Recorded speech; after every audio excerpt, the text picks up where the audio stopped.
No final de semana, em rede nacional, possivelmente milhões de brasileiros tiveram que assistir uma cena deplorável. Um banco dando recomendações sobre investimentos para a ganhadora do Big Brother Brasil. Dava para ver na cara dela que ela estava muito desconfortável. Só que se ela entendesse de fato o que estava acontecendo, talvez a expressão dela não fosse de desconforto, seria a expressão de nojo com o que estava acontecendo. Por isso eu me senti na obrigação de fazer o vídeo de hoje. E não é só para mostrar o tanto de mentiras que foram contadas no vídeo, mas também para te falar o que eu teria dito para Paula fazer se eu tivesse sentado de frente para ela e orientando sobre como ela poderia investir R$1,5 milhão. Então, vamos pro vídeo.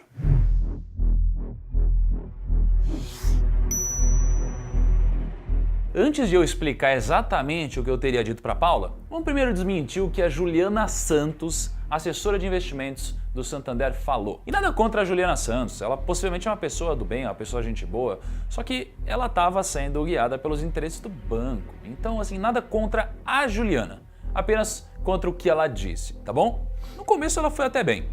No começo ela recomendou que a Paula quitasse as dívidas dela. A Paula citou que tinha dívidas e, de fato, nenhuma aplicação vai te dar mais rendimento do que os juros que você paga em uma dívida. Ela falou para a Paula ajudar a família, enfim. Até aí, legal. Mas aí ela começou com a primeira groselha, poupança. E ela falou bem assim, ó, investimento conservador com liquidez imediata. Peraí, isso aqui é uma mentira. Por quê? Porque a liquidez da poupança é uma falsa liquidez. É uma aplicação conservadora, mas tem uma falsa liquidez. Porque se você aplicar o seu dinheiro na poupança no dia 10 e você deixar ele aplicado inteiro até o dia 5 do outro mês, você não vai ter rendimento nenhum. A poupança só tem rendimento no aniversário. Então, por isso que é uma falsa liquidez. Além de que a gente sabe que a Juliana poderia ter falado sobre o Tesouro Direto, poderia ter falado sobre o Tesouro Selic, que costuma ser uma aplicação tão segura quanto a poupança, se não mais, e mais rentável também. E aliás, tem um detalhe aqui muito bem notado. A Paula, logo no começo da conversa, ela falou bem assim, ó, eu nunca investi, eu já deixei um dinheirinho na poupança, mas eu nunca investi. Ou seja, a própria Paula não considera a poupança um investimento. E aliás, se a Juliana ou qualquer um nesse Brasil acredita que a rentabilidade da poupança é maior do que a do Tesouro, é só me provar que eu vou te dar R$1 milhão. Eu tenho um compromisso público e eu já gravei um vídeo falando sobre isso. Vou deixar o vídeo aqui, tá? Então, poxa, Juliana, se você acha que a poupança é um bom investimento, de fato você sente isso e você acha que é o melhor a se fazer, pô, então ou você me prova isso daí e eu te dou R$1 milhão, tá legal? Ou você tem que começar a falar sobre outras alternativas também. Porque como a gente não sabia do prazo que a Paula precisaria do investimento, talvez fosse mais interessante falar do Tesouro, né? Quem quiser saber das regras, de como funciona essa promoção aí do R$1 milhão, eu vou deixar nesse vídeo aqui em cima, tá? Agora, eu tenho um pouco de dúvida, mas eu senti que na conversa a Paula estava um pouco desconfortável. Principalmente na hora que ela fala que precisa de uma pessoa para confiar, olha para baixo, tem alguns momentos ali. E aí eu chamei um grande amigo meu, o Vitor, do canal Metaforando. É um cara incrível, ele lê suas expressões, ele sabe se você está mentindo, se não está. Ele consegue entender o que você está sentindo pelas suas microexpressões faciais. É muito foda, porque você está perdendo, não dá para você contar nenhuma mentirinha, ele pega na hora, né? Enfim, e aí eu mandei um áudio para ele, vendo se ele conseguiria me ajudar, fazendo análise desse vídeo. E adivinha, ele fez. Então vamos ver qual que é a conclusão dele sobre a situação. Põe aí no vídeo, Kaique. Fala aí, beleza, pessoal? Beleza, Tiagão, primo rico? Uma honra estar aqui fazendo uma participação especial. E vamos comentar rapidinho o que é que a Paula sentiu ali quando esteve em contato com a funcionária do Santander e ouviu falar ali sobre o tema poupança. Bom, bem no comecinho ali a gente consegue observar um afastamento corporal da Paula em relação à Juliana, que é a funcionária do Santander. A gente consegue observar depois uma manipulação labial, ela fica ali comprimindo os lábios e também apertando as mãos, massageando as mãos, o que são sinais associados ali à ansiedade, e a compressão labial pode estar associada ao mutismo, que é o ato de se calar quando eu não concordo com alguma coisa. Nesse momento, além dela apertar com mais força as mãos, né, sinalizando ali um pico de ansiedade, a gente consegue observar também pequenos chutes no ar. esse é um sinal comumente associado ao incômodo. A pessoa está um pouco chateada, um pouco incomodada, de saco cheio, ela começa a chutar a perna, balançar a perna. Nesse ponto, além de observarmos que ela quebra o contato visual com a Juliana, funcionária do Santander, e a quebra de contato visual por si está fortemente associada ao desinteresse, conseguimos ver também que nesse momento aqui, quando ela está aqui com a mão na cabeça, o dedo médio se eleva um pouquinho mais que os outros, ou seja, o dedo do meio fica um pouquinho mais alto, que pode ser ali um gesto emblemático sinalizando o dedo médio. E logo em seguida a esse trecho conseguimos observar que o canto dos lábios dela, a boca já está apertada e os lábios já estão levemente pressionados também pelo músculo bucinador. A gente consegue observar que se estica mais um pouquinho ali o canto dos lábios dela, sinalizando uma expressão unilateral conhecida como desprezo. Aqui vemos eye shielding, que é aquela piscada um pouco mais prolongada, está associada ao ato de não visualização daquilo que está sendo falado, seguido de uma leve discordância, negação de cabeça, o que pode estar fortemente associado a uma não concordância ao que está sendo falado. A conclusão que a gente tem é que nesse momento, além dela não se aproximar corporalmente, emocionalmente, não responder de maneira engajada nada que é proposto e comentado pela funcionária do Santander, a Paula exibe ali sinais corporais de discordância e incômodo. E esse comportamento poderia estar associado sim ao que ela estava ouvindo.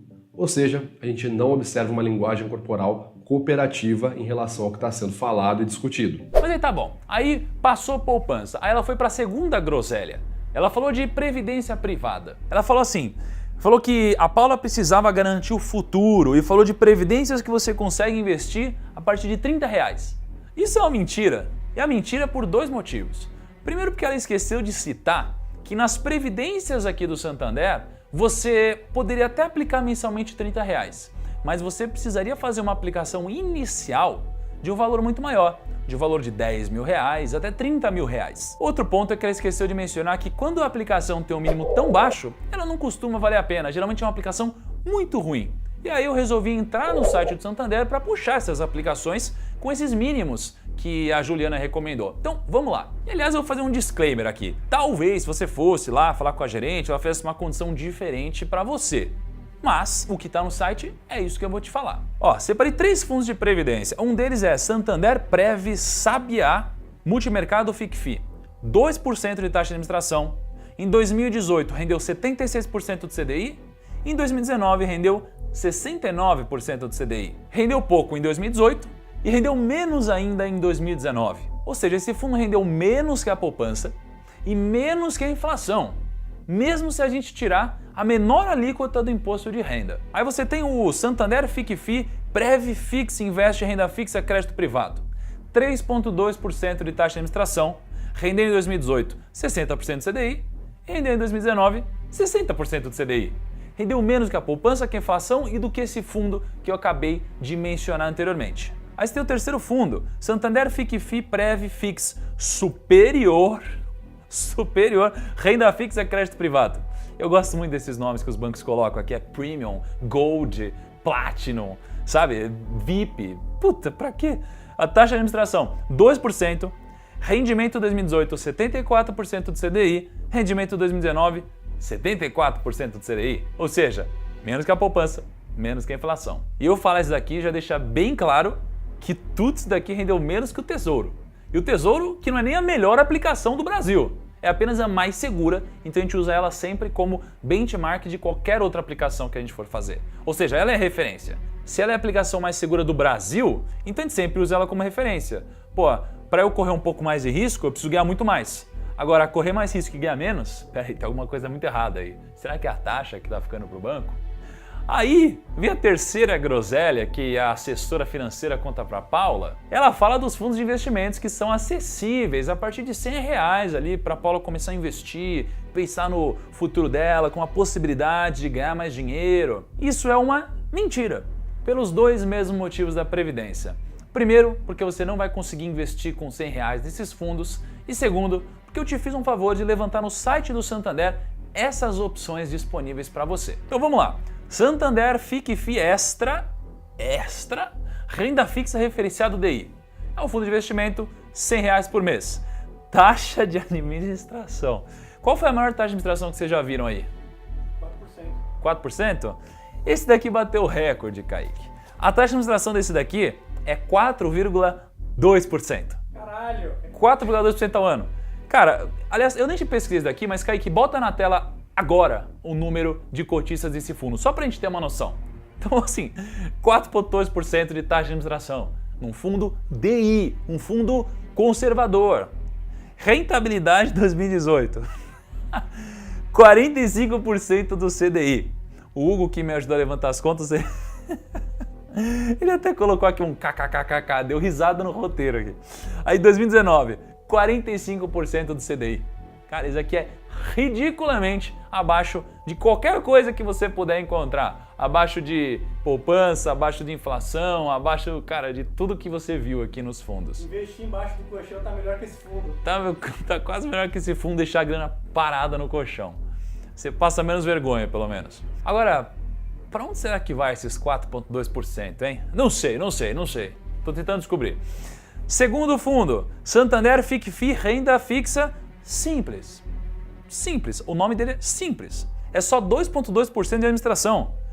Rentabilidade 2018, 74% CDI e 2019, 73% CDI. Ridículo. Isso aqui deveria ser, no máximo, 1% ao ano. Aí depois tem o Santander FICFI Alocação Multimercado.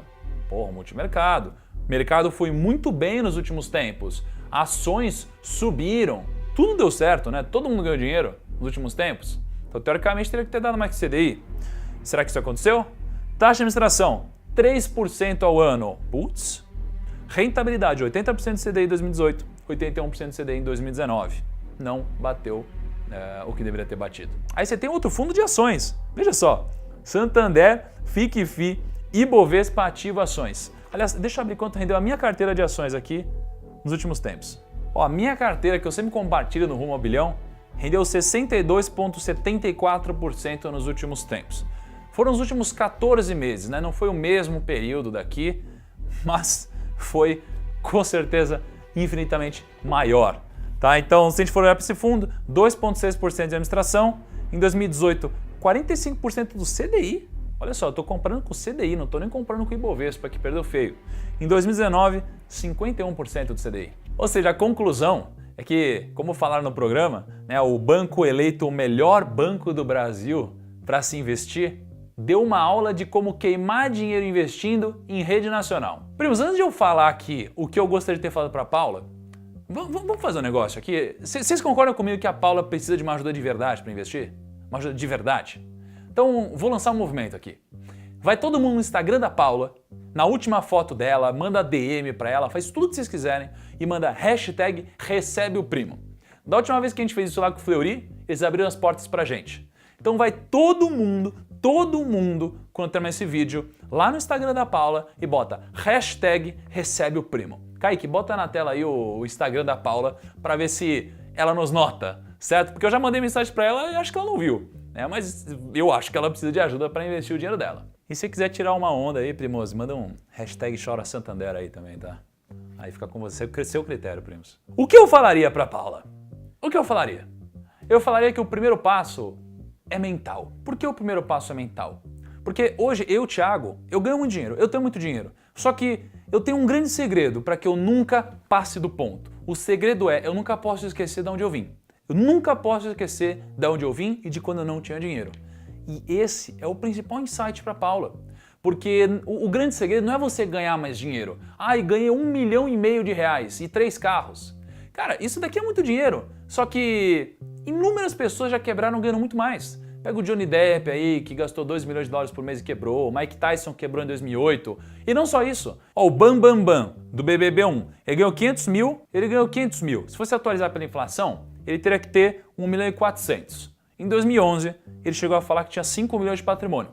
Ganhou dinheiro. BBB 2, Rodrigo Cowboy. Em 2007, ele foi preso por estelionato e teve que pagar 30 mil com a ajuda de amigos para sair da prisão. Ou seja, não guardou nada. BBB 3, Domini. Não soube multiplicar o prêmio, mas hoje ele vende cosméticos. Aparentemente, marketing multinível. BBB 4, a Cida. Tem 500 mil ainda. Perdeu dinheiro ajudando parentes e advogados. Só que ela ganhou mais que isso, né? Então, enfim, perdeu muito. Jean Willis, BBB 5. Ele foi o primeiro a ganhar 1 milhão de fato. Em 2018 ele declarou ter 1,19 milhões em patrimônio. Só que, Se fosse atualizar pela inflação o prêmio dele, era para ele ter 2,15 milhões. Ou seja, ele perdeu dinheiro, perdeu R$1 milhão. Maraviana, BBB 6, recebeu 1 milhão, investiu em pousada, imóveis, etc. E hoje, aparentemente, tem 6 milhões de patrimônio. Ganhou grana. Diego Alemão, recebeu também 1 milhão, é só que em 2014 ele saiu para a política e teve que declarar o patrimônio publicamente, declarou 883 mil. Perdeu grana. Rafinha do BBB 8. Não dá pra dizer ao certo, mas ele gastou uma parte do prêmio montando estúdio, investindo na sua banda, que não deu tão certo. Apesar disso, aparentemente ele manteve uma parte do prêmio. Perdeu dinheiro. Max Porto, BBB 9. Pagou dívida e torrou dinheiro. Hoje ele é gerente de comunicação. Marcelo Dourado, BBB 10. Ele foi o primeiro a faturar 1,5 milhão. Não sabe muito sobre o patrimônio dele, mas sabe que ele usou uma parte para investir numa academia de artes marciais. Maria Melilo, BBB 11. Em 2014 se candidatou a deputado estadual e teve que prestar contas. Aparentemente declarou ter 43 mil na época.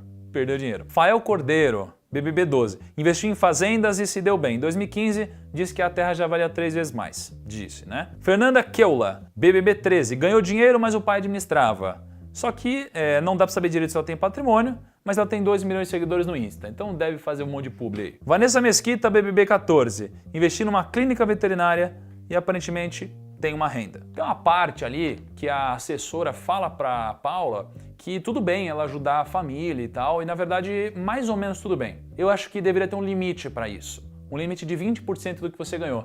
Porque tem muitos casos de vencedores de Mega Sena e tudo mais, que eles ficam ajudando a família e gastam um monte de coisa e quebram.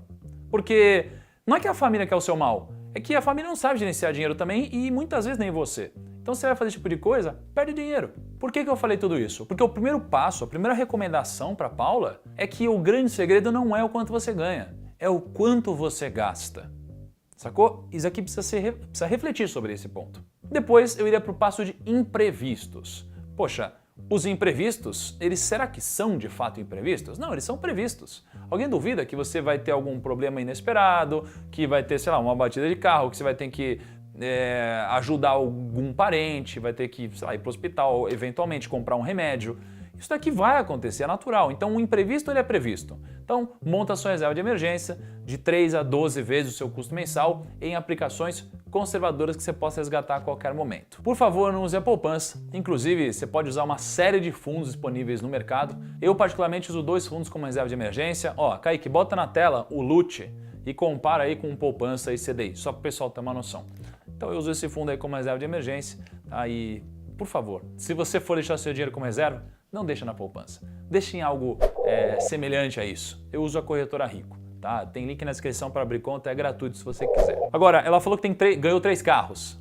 3 carros são 3 passivos. Ativo te dá grana, passivo te dá gasto. O carro, só pelo fato de você ter ganho ele, já perdeu valor. Se vai deixar ele parado, vai ter que pagar imposto. Se você for usar, vai ter depreciação. Aliás, se não for usar, também vai ter depreciação. Então o negócio é vende isso daqui e investe. E mantém às vezes um carro, né? Ou o que você for precisar de fato. Eu não tenho carro, eu só ando de aplicativo. Mas se eu tivesse filho, por exemplo, aí eu teria carro, tá bom? Porque aí eu não gostaria de ficar à mercê de esperar um Uber, alguma coisa assim. Mas também porque eu tenho dinheiro para fazer isso. Se eu não tivesse, eu não teria um carro, tá? Eu teria que pagar o preço de não ter grana, de não ter essa liberdade ainda. Outro ponto é família. Como eu já disse, limitar 20% do que você ganhou para destinar para a família. Porque a gente sempre ganha essa grana e parece que ela é infinita.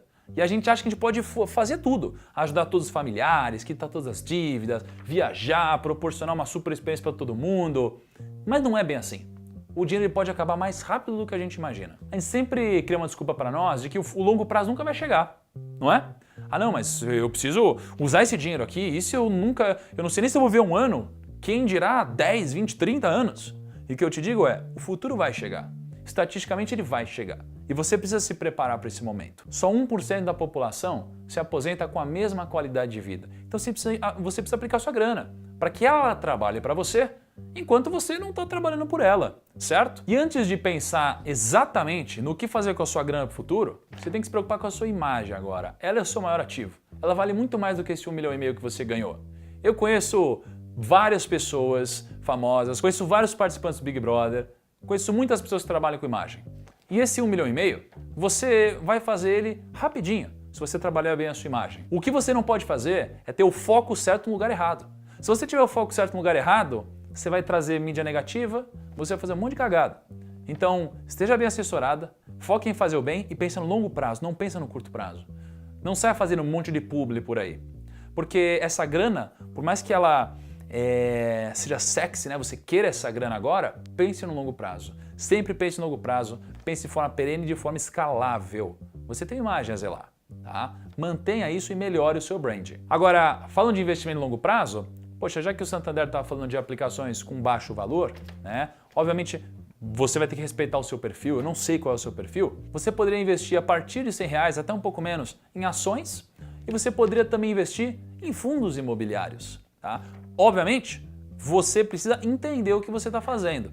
E é muito importante que você entenda de fato e não delegue isso daqui, porque ninguém vai se importar mais com o seu futuro e o seu dinheiro do que você mesma. Ninguém. Nem um gerente de banco, nem eu, nem ninguém no mercado. É bom você ter conselheiros, é bom você ter profissionais te ajudando, mas é você que no final das contas vai ter a consequência pela decisão que você tomou. Então aprenda sobre dinheiro. Esse investimento em tempo que você vai ter para aprender sobre vai se pagar no longo prazo. Agora, eu fiz umas contas aqui. A Paula tem 28 anos hoje. Se a gente fosse levar em consideração a expectativa de vida até 75 anos, só para a gente fazer esses cálculos, se a Paula investisse na poupança e não mexesse nesse 1,5 milhão, ela teria R$ 12.142.860,49.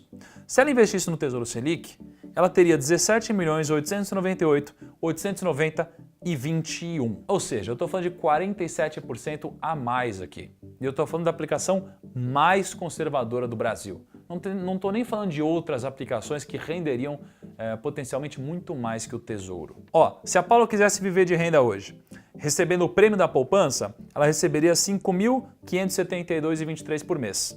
Se fosse com o Tesouro, R$ 6.608,33 por mês. R$1.000 a mais. E se ela quisesse ter, por exemplo, um fundo imobiliário que pagasse um rendimento por mês para ela, ela teria R$ 7.350. Fica aqui o convite para a Paula vir até aqui para a gente gravar junto e falar sobre grana. E eu me coloco à disposição para ir também até a Paula, se você quiser, e obviamente se o seu contrato permitir, né? Não sei como que é o seu contrato pós-Big Brother. Bom, é isso. Tchau!